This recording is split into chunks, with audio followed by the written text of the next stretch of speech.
Welcome to the Kingdom Educators Podcast, where we empower Christian teachers to grab a hold of heaven's hope-filled perspective so you can activate transformational impact in your classroom and community. I'm your host, Jessica Glover, and I warmly welcome you to wake up to your strategic placement as a kingdom educator, anointed by the Creator and equipped by all of heaven to release the radical goodness of God that will transform lives and reshape education.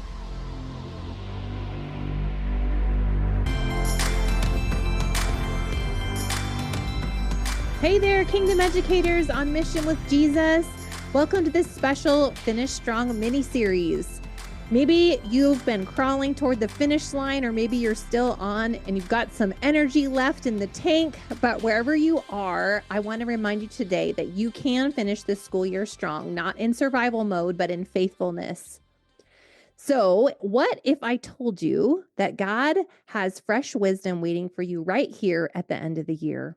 Today, we're kicking off this series with an incredible leader and a new friend of mine, Christal Hollinger, a principal in Texas at Toller Elementary, who's been leaning into God's voice in a new way, especially when it comes to something that can feel pretty draining at this point in the year, hiring interviews, right?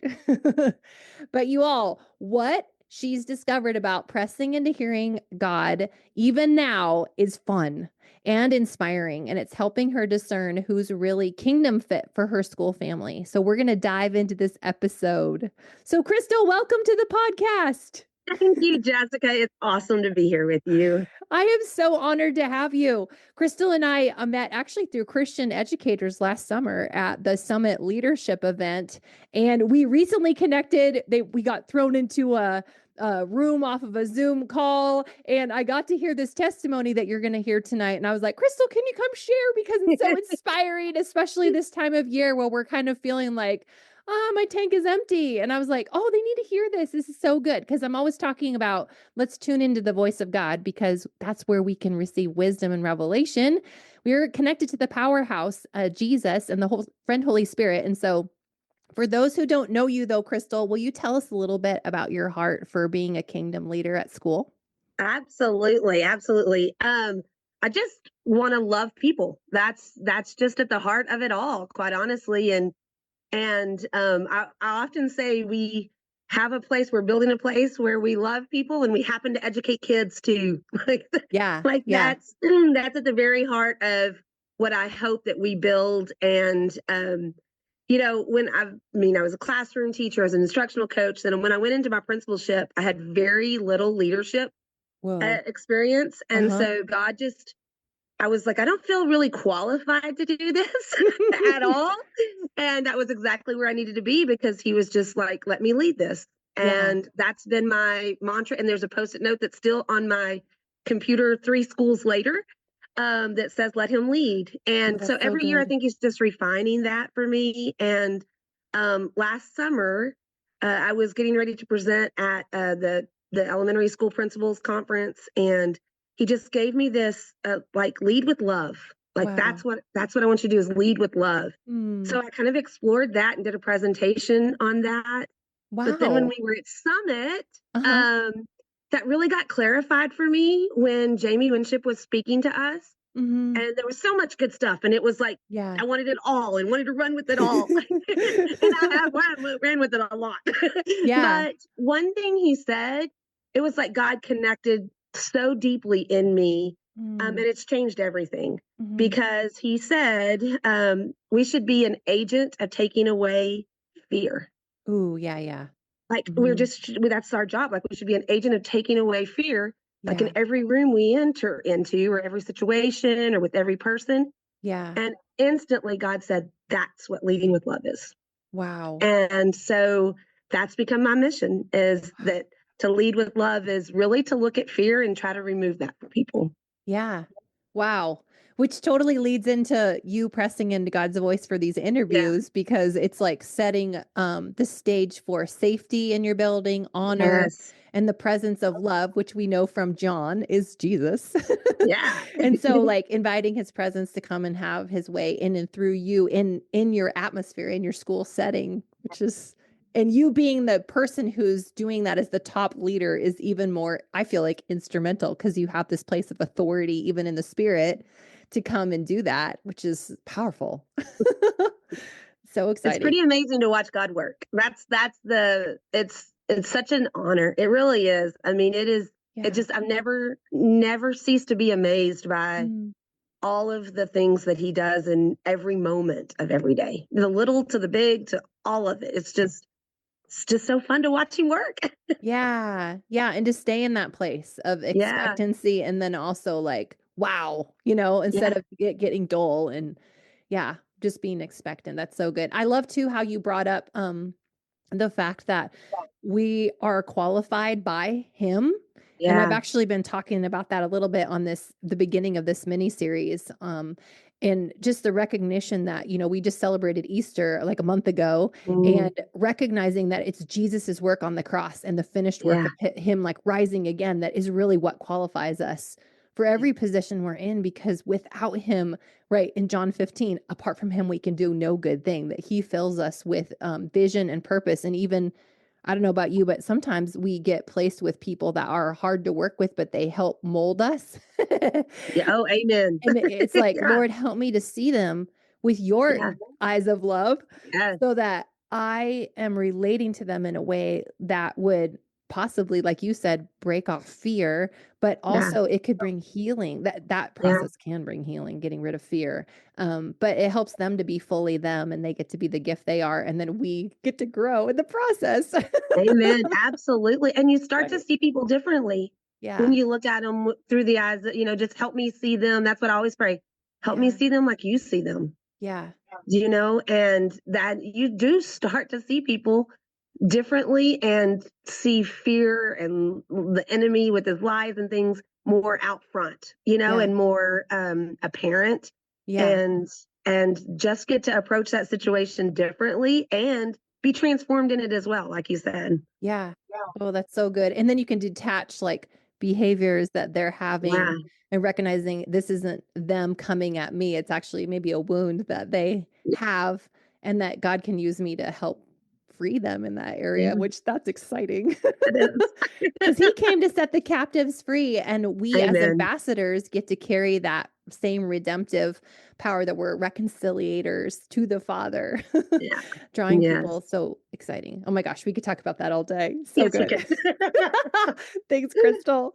Okay, so we can be real that at the end of the school year, we can feel like we're barely holding on. But you've got all the stuff, the testing, the awards, the behaviors might be spiking. Some of you might actually be in the last literal days.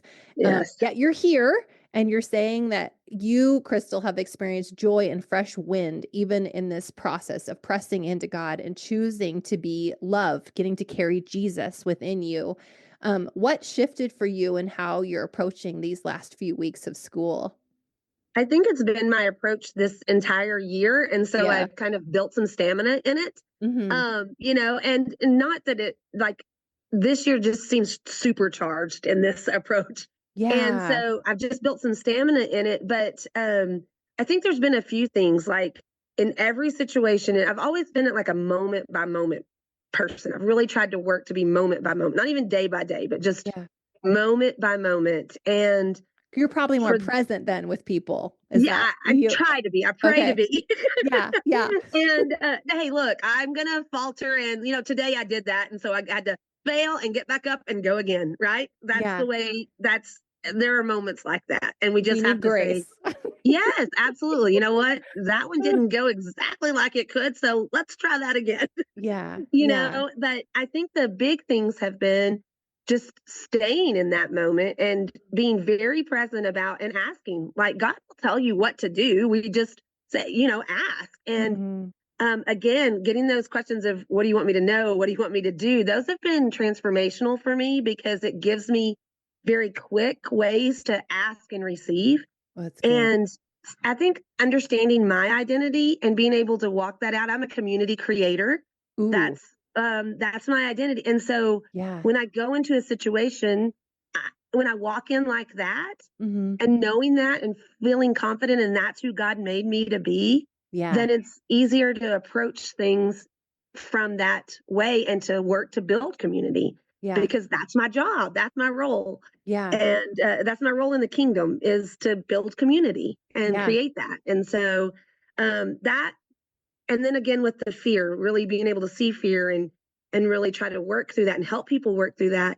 I think all of those things combined, you get to see, like I said before, I know it sounds repetitive, but it's true. You get to see God work, and it's just, even though it's hard or it's chaotic, like right now, I am just like every other educator in May. It is chaos. But there's things. Joy in the chaos, and there's overwhelming peace and abundant love in the chaos because God's in there, I mean, and I'm walking with Jesus through it and in who I was created to be. And that's where I find joy and peace. And we try to find that together. And I think togetherness and connection is a real key to keep the joy alive, even in the midst of when times are difficult or in the midst of the seasons of school. There are different seasons, but for sure. through all of them, we are so incredibly blessed to be part of this work, this kingdom work. Yeah. Yeah. Okay. So you're saying community building, which totally is exciting with the position that God's put you in as an administrator. Do you have believers on your campus that you connect with? Okay. Because it kind of sounds like that. Yeah. Yes, we do. Yes. There are several of us. And it's been fun to go on this journey with people in that realm and have those conversations too. Yeah. It keeps coming up in my head, so I'm just going to say it. But one thing that one staff member and I, she is really just a partner in all kinds of ways. But when we see something that God's done or He's working or something, we just do a little quick "Yay, God!" Awesome. And so, but that's so it's like your Thanksgiving dance. Yes, it's like a little. We bought these little mini clappers, and we'll just clap them sometimes, but like just like, "Yay, God!" And so we just celebrate that a lot because when we see things happening on campus, and I think that's just a way that we share in the joy and share together in community over what God's doing. Yeah. Yeah. And how the power, even Christal, of a reminder for our listeners, like Thanksgiving changes the atmosphere, right? Instead of saying, what are we lacking or what are we missing or, it's like, but what's God doing? Or what can I be grateful for today? How can we start out the day with like, God, thanks for the sunshine. Thank you for green grass, like just starting with the little and growing in that in our hearts. Absolutely. Helps us to recognize all the great things that are happening. Absolutely. Gratitude. I mean, that is such a big deal for all of us, and especially in these times, right? Because that takes us out of our anxiety and our stress and all of that if we're focusing on gratitude. So it's an important part of this for sure. Lifting off the heavies. So good. Okay, so I want to hear the story. I know you got some revelation. You're sitting in your quiet time chair. Yes. Yeah. So what happened on that day? Yeah. So this is so cool. This has been so cool to watch God work in this way. This is year 26 for me in education. Awesome. So, wow. Yeah, this is year 26. So I've been doing this a minute, but it just, like I said, he just always shows up bigger and in different ways. And it's just exciting to see. And so this is a new one for me. How about that? A new one in this year. Yeah. So I was going to interview on Tuesday, and we were interviewing for several positions, which usually doesn't happen a lot here. Okay. But I had several grade levels. School, right? I'm in a smaller school, and we don't have a lot of turnover. Okay. And we had a great staff this year, and so there were going to be like 9 openings, which is huge for us. Wow. And where I could at first I thought, oh no, what are we going to do? But then I thought, no, what's the truth? God built that staff. He is going to build a staff for the next step. Yes. And so I just knew that, and he gave me peace about, no, we're going to do this. Like, we've got this. So we were having interviews on a Thursday, and on a Tuesday morning, I woke up, and many times when I'm studying in the mornings or doing things, many times I will watch someone to learn. I'm a visual person, so I like to watch or listen And that morning I woke up, and it was a Tuesday morning, and I woke up and there was a Jamie Winship video that had come on, and it said identity versus vocation. And so that's right. It was like 17 minutes. So quite honestly, I thought, oh, that's cool. That's a short one. I can watch it real quick. And so I turned it on, and in there, he talked about interviewing for identity. Okay. And God just like put that on my heart all day long. Like I would get that sense of, ooh, don't let that one go. Don't let interviewing for identity go. Yeah. And so the next morning I woke up very, very early, and that was Wednesday, and we were interviewing on Thursday. And I just prayed, and I said, okay, God, what do you want me to do with that? You haven't let that leave. So I know you want me to do something with that. So what do you want me to do with that? What do you want me to do with that interviewing for identity? And it was very clear that we're going to rewrite our interview questions so that we get to the heart of people's identity. And so let's get going, basically. Yeah. So I just prayed and pulled out my computer and pulled up a document, and we went and he just fed me interview questions, quite honestly. And I'm just typing, and the interview questions were just flowing onto the page. And so we got them on the page. And then I was praying, like, is there a certain order? Because there were pretty deep questions, and so is there a certain order that is going to be beneficial? And so we kind of worked through that. I prayed about that, and heard that there's a question about fear, and to put that first so that like we get that fear, we remove that fear, and then the identity question is next. And so just specific things like that, like the way that they were positioned was important for people to work through a process. Yeah. And so got those questions, sent them to my interview committee, like shared them, and crickets. Just over email or nothing. Oh, okay. So of course the enemy's like, ooh, maybe they're questioning this. Maybe they're thinking, all of those doubts and questions are always there. And your interview committee's at the school, or is it at the district level, or at the school? It was it was a team of teachers, and so I didn't hear anything, and so I thought, well, I'm just going to print them, and we'll just talk about them Thursday morning. Yeah. So I printed them, got them in there, because I knew that this is what God was asking me to do, no doubt. Like I knew that.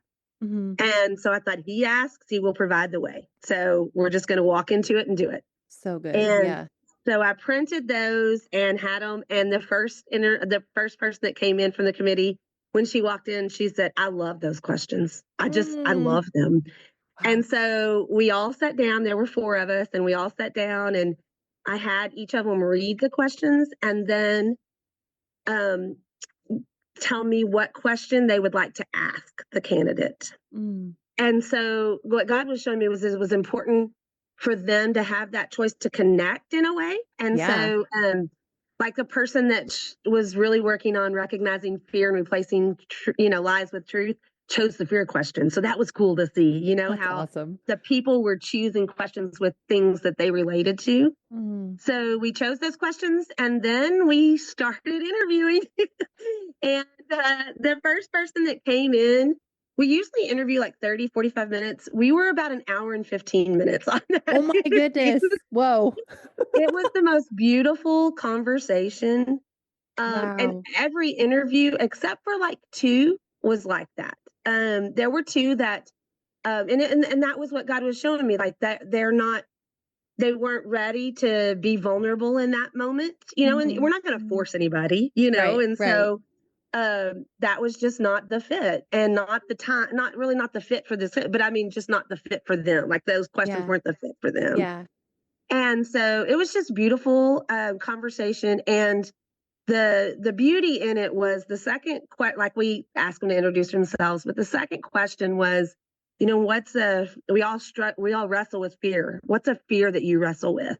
And so the vulnerability that required, I was so amazed at how people just went for it. Went for it, because when we asked it, we said, like, the person asked the question said, like, I I struggle with fear of failure, a lot. And so we just made ourselves vulnerable, and people just went there. But once they answered that, then we asked them what truth would replace that.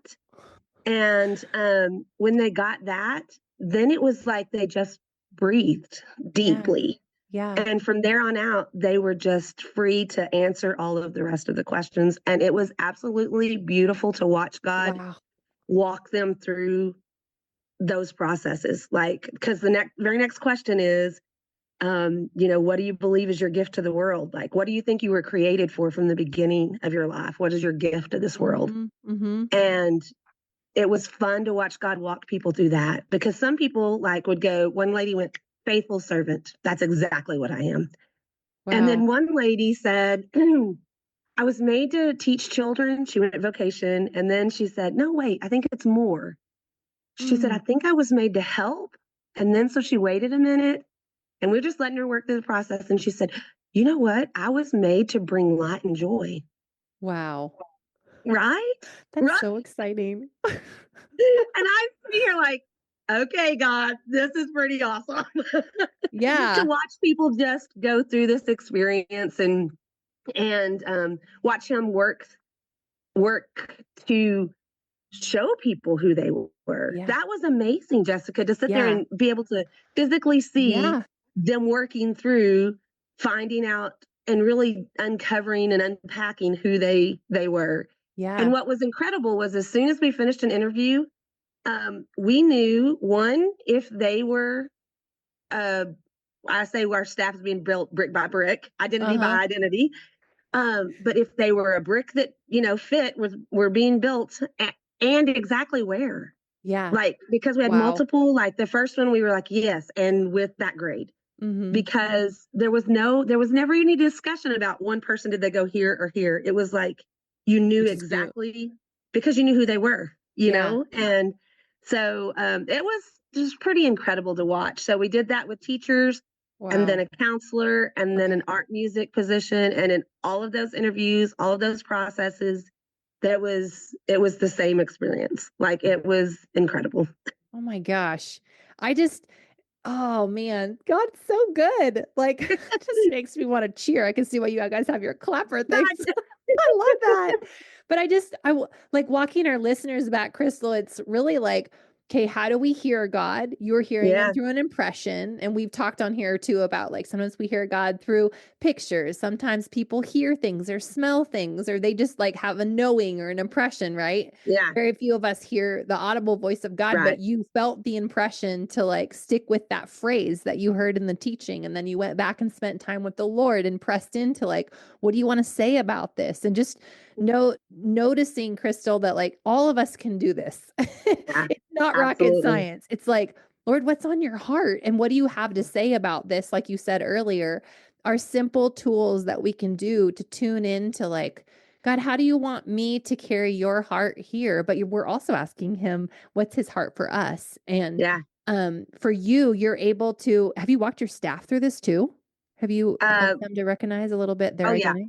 Yeah, we did that at the beginning of the year. Okay. Oh, so good. But just the opportunity for your staff who's interviewing to choose to own the question. Yeah. And them maybe even identifying with it, like you said. And so when they ask it, it's so authentic, and they get to come from this humble place of authenticity where they provide that transparency that makes it safe. And I love that the person, that one person, sharing the fear part, because isn't education so rooted in performance? It is. And it's crazy and frustrating, but it doesn't have to be, it doesn't have to be rooted in that at all. Yeah. And we you can break provide those walls down. Yes. You can provide the freeing space, and it could start even in the interview on recognizing is the person even willing to go there on being free or just being honest? Because that's the open door, the start, right? To recognizing absolutely I don't want that anymore. And I think it was important. You brought up a good point. I think it was important because we did spend a day at the beginning of the year walking through fear and walking through identity and things like that as a staff. And then once a month we come together, and we've been working on this all year. And so they had such a grasp themselves going into that I think that they were comfortable and such a safe space for other people too, That's so good. that they were confident in who they are in the kingdom, and so they could definitely just be a safe place for other people to be able to discover that as well. Yeah. Oh, I love that. And just a little plug, if you are like, what are they talking about, this true identity thing? And even Christal explaining, like, it's so simple on like, what's the thing you've created me for? And it's way beyond, like she said, Yeah, vocation.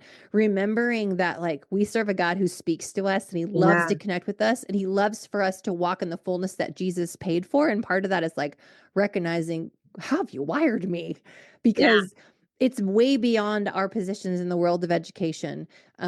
You'll find that your name, like even with Christal, you probably find in other positions that you are a community absolutely. gatherer. Is that what you had said? Creator, Creator. Okay. community creator. Creating community probably wherever you go. You do Yeah. it at the grocery store. You just naturally do this or find people coming to you just because that's how you were created to be. And sometimes Yeah, God shifts us, but that identity always goes with us. And it's like this, absolutely. I don't know. It almost makes you feel more at home.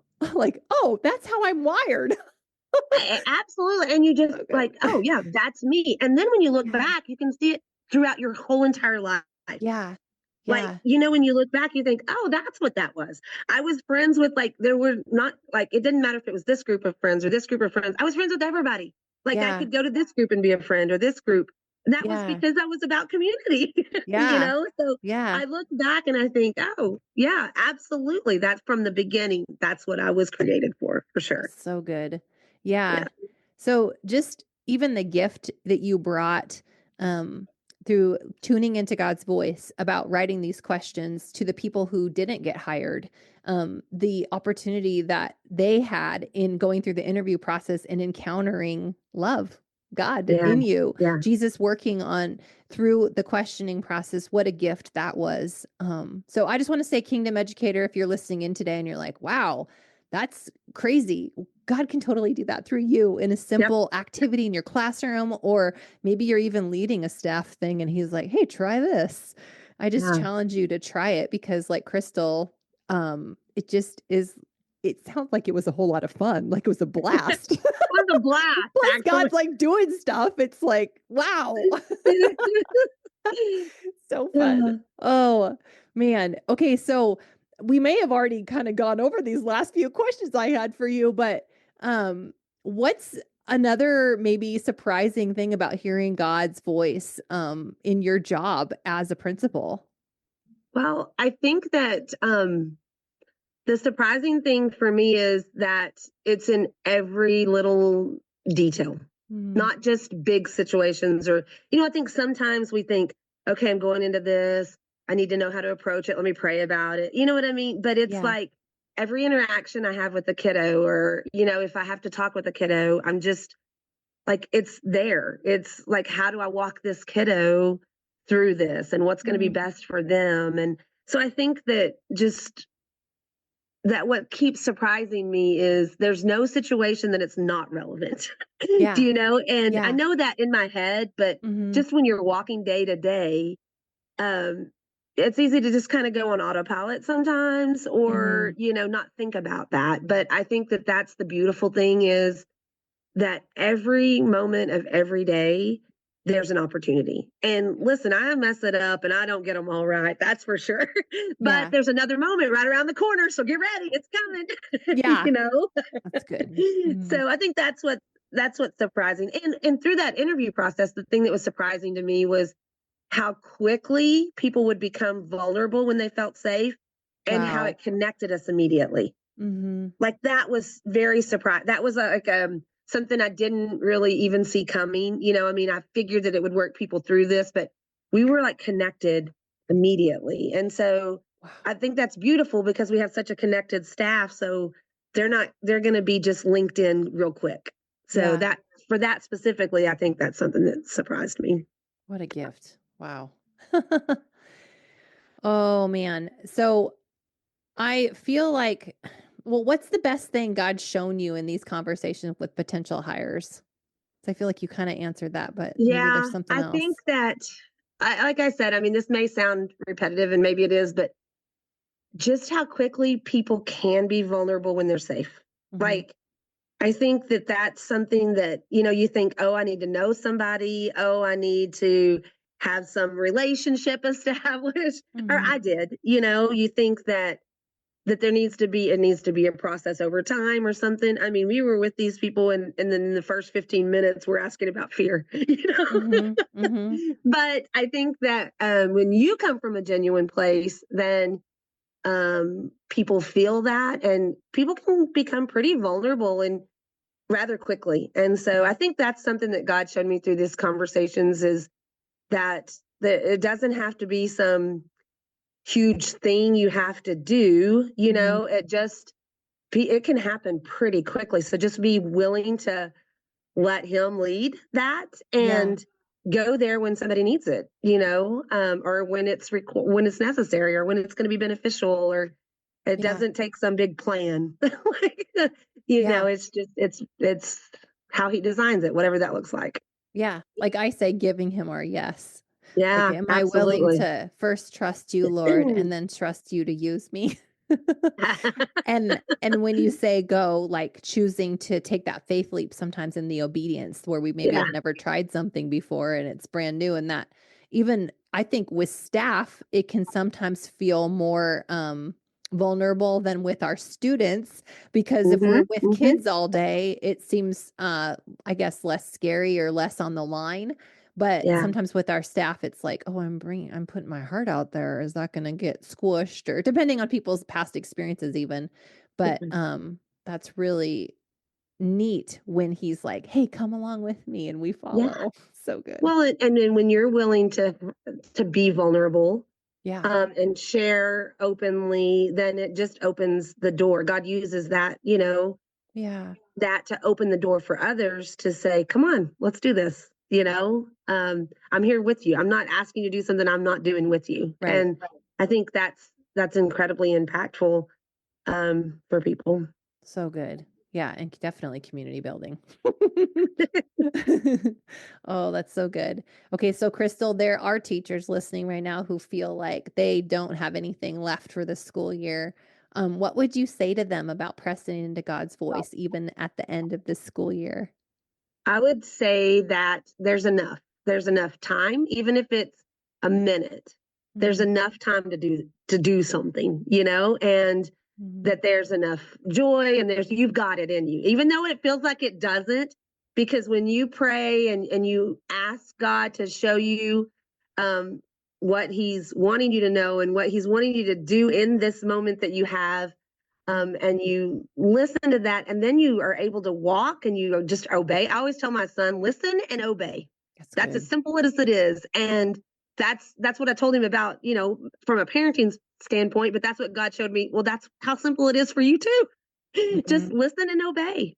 Yeah. And that doesn't require a lot of things. It doesn't require a lot of time. It can happen in a split second. It can happen when you're tired. It can happen when you're at the end. And then you'll be so incredibly amazed at what comes from that listening and just listening and obeying, because God works in every minute of every day, and even in May. Yeah. Even in May at the end. Yes. And even in ways we have no idea. Sometimes we don't even Absolutely. know. Listen, I had some kids bring me thank you cards today from a little class. They brought me thank you cards. And one said something, and I love it when God does this, when he just speaks to me through the words of a child, especially because they're usually so simple. He said, thanks for teaching me in the hallway. That's what he said. And I thought, teaching me in the hallway, like I probably said a little thing in the hallway, but what that meant to set those little things. So I think that, those little things matter. Those little things are big things too. I mean, we kind of want to measure big, small, whatever. Doesn't matter. They are all opportunities for God to love others. Yeah. So, Oh, that's so good. That's so good. Well, I hope all of you caught that God doesn't just speak to us when we're at church or before school starts or when we've had a break and we're feeling fresh and ready to go. But just hearing Christal talk about, he's got what we need at every moment of the day, whether we're feeling exhausted and it's May or we're fresh, ready to go in August, but that he's available for us to come to and just ask him for what we have need of. And then just trusting that he's good. Like John 10, he's the good shepherd and he's leading us out and he's calling us by name and he knows what he's doing. So just know that God's got wisdom and surprises and strategies for this very season, this month, this week, these couple of days. So my challenge to you is this week, ask him, Lord, where do you want me to breathe fresh life into what feels like a chore? Or where do you want me to speak so that I can finish strong? Even speaking life over yourself, Kingdom Educator. Like sometimes we just need to hear the truth ourselves. Like sometimes I just get out the word and like read it over myself. So it like fills it says the watering of the word, it like nourishes us. And so like getting that nourishment in us, and then he fills us to overflow into the lives of our kids. And like Christal said so many times tonight, like putting on love, like choosing to receive the love of Jesus and let it flow out of us. So listen to his nudge, Kingdom Educator, because he's got great things for you, even in these last few days. Okay, so don't forget, if you want daily encouragement, like what Christal and I are talking about today, make sure and grab your free daily truth declarations over at kingdomeducators.com. They're a gift from Kingdom Educators to you, and they can keep you anchored in truth through these final days. And let's connect over Instagram at Kingdom Educators, kingdom.educators, excuse me. I want to hear where you're pressing in to hear his voice this week. We've got a little community interaction happening. And I just want to thank you for showing up and being here. You are not finishing the school year alone. God is with you and he's speaking to you and he's ready for you to connect with his voice. So thanks again for being here.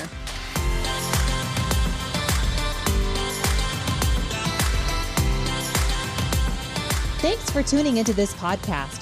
Please be sure to rate, review, subscribe, and share with your friends in education so they too can be strengthened and encouraged in living their kingdom identity out loud in this pivotal hour.